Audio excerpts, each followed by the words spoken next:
Hey YouTube, happy Friday. For me, it's not happy Friday until tomorrow, so be happy Saturday for me because I gotta work on Saturdays, yay.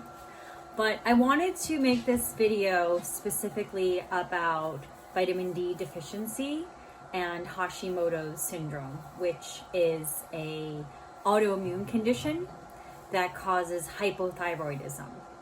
So I made a video yesterday and I threw a whole bunch of stuff out at you, and there was a lot of information and a lot of it was my personal background.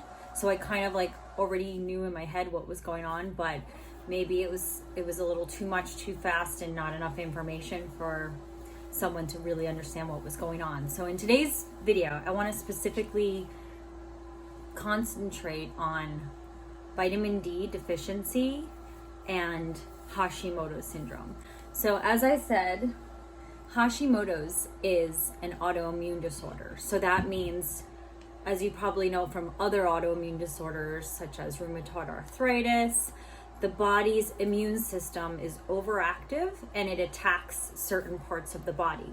So when the immune system is overactive and it's attacking your body, and it's attacking specifically your thyroid gland, that specifically is called Hashimoto's syndrome. So someone might not truly have a thyroid problem, like maybe my thyroid before all this happened was normal, but since my body, my immune system has been constantly pounding on my thyroid gland over time, obviously, as you can imagine, the function of the thyroid goes down. So as a response to that, the pituitary gland, which sends out the hormone TSH, or thyroid stimulating hormone, sends out more of that stimulating hormone to tell the thyroid gland, hey, you're kind of slacking, pick up the pace here. And then your thyroid gland produces more of the thyroid hormones. So if your pituitary gland is having to send out too much signal to your thyroid gland, that increases your TSH level.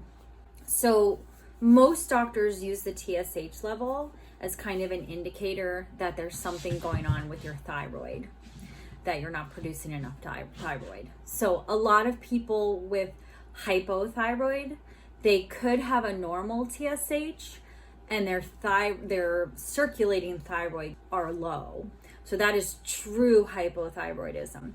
The other hypothyroidism, which is called subclinical hypothyroidism, is when your thyroid gland does produce the normal or close to normal amount of thyroid hormones, but it's only because your pituitary gland is forcing the thyroid gland to produce those hormones by producing more of the TSH to tell the thyroid gland to produce more hormones. You get me? So that's where we're at. If you have Hashimoto's, if you have an autoimmune disorder that attacks your thyroid gland specifically, Hashimoto's, you just scared the hell out of me. Oh my God. I'm keeping that. All right. So if you have an autoimmune disorder where your immune system is attacking your thyroid gland, that is called Hashimoto's. I've had this for probably 20 years. I always knew my TPA, which is the thyroid peroxidase antibody, which is the indicator of an autoimmune condition. That level for me has always been high. It's been creeping up over time. No one ever told me I had Hashimoto's before I started seeing this functional medicine doctor only this past October. So for like a good 15-20 years I've had this condition and I didn't even know. Previous doctors always just treated my thyroid hormones by giving me more Synthroid, which tricks the body into thinking that your thyroid is producing enough hormone so it doesn't need to produce so much TSH. So that's where I've been at this whole time. Now in the meantime, I've got this overactive immune system attacking my thyroid hormone, and that doesn't go away. That just keeps getting worse and worse over time. So you see the levels of the TSH go back to normal, and you see your free circulating thyroid hormones normal, like those two things could show normal. But the indicator for the autoimmune condition is the high TPA. And that level has been going up and up and up for me for the past 15, 20 years, like I said. So the last time I got it checked before I started treatment, it was 92. And it's like, okay, enough is enough. This is crazy. So thank God for this doctor. I highly recommend a functional medicine doctor. And maybe you don't have this specific problem, but they will find whatever issue you're having. So she put me on vitamin D. I didn't know actually at that time that it was the vitamin D specifically that was helping my autoimmune disorder, but it helped it tremendously. And now my TPA is 11, which is almost normal. Normal is like below 9.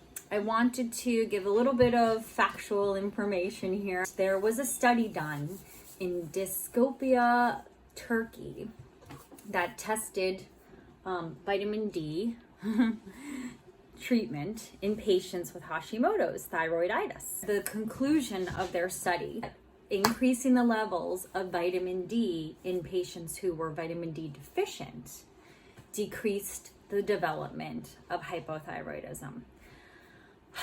This is huge, people, because vitamin D is something you can just get over the counter.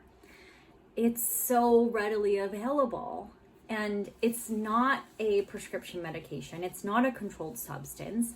It's something that our body produces naturally anyway.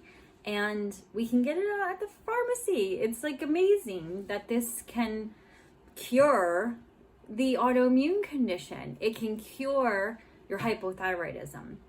So the reason why you want to cure your hypothyroidism and you don't want to go your whole life with either the autoimmune cause of it, Hashimoto's, or just having hypothyroidism in general, is because over time it can lead to an enlarged heart.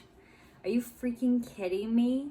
I could have been helping myself all these years, treating myself, and instead I wasted 20 years of possibly causing myself, heart problems. I mean, I don't have any, thank God. I get checked regularly, but it's something that could have happened to me. It also could cause, if it gets bad enough, it can cause heart failure and can cause mental health issues. Depression may occur early in the disease and become severe over time. So I know I've mentioned in other videos that I feel depressed sometimes, and I always chalked it up to my fertility journey. But who knows, maybe it was the Hashimoto's this whole time causing my depression.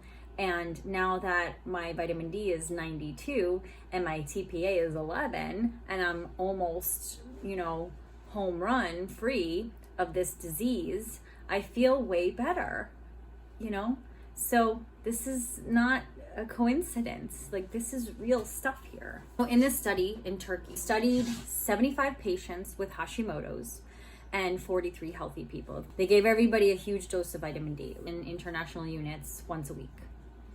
So they found that patients with Hashimoto's had significantly lower vitamin D concentrations compared to the control people, the normal people. No big shocker there.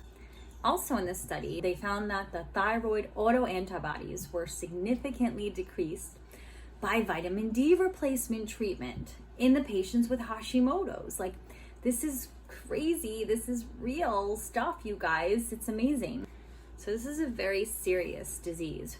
It's a very life-changing, life-altering disease, and you really want to get it under control. So in conclusion, if you are a thyroid patient, like if you have hyperthyroid, hypothyroid, if you have a high TSH, whatever the case, you better know those numbers. You want to know what your TSH number is.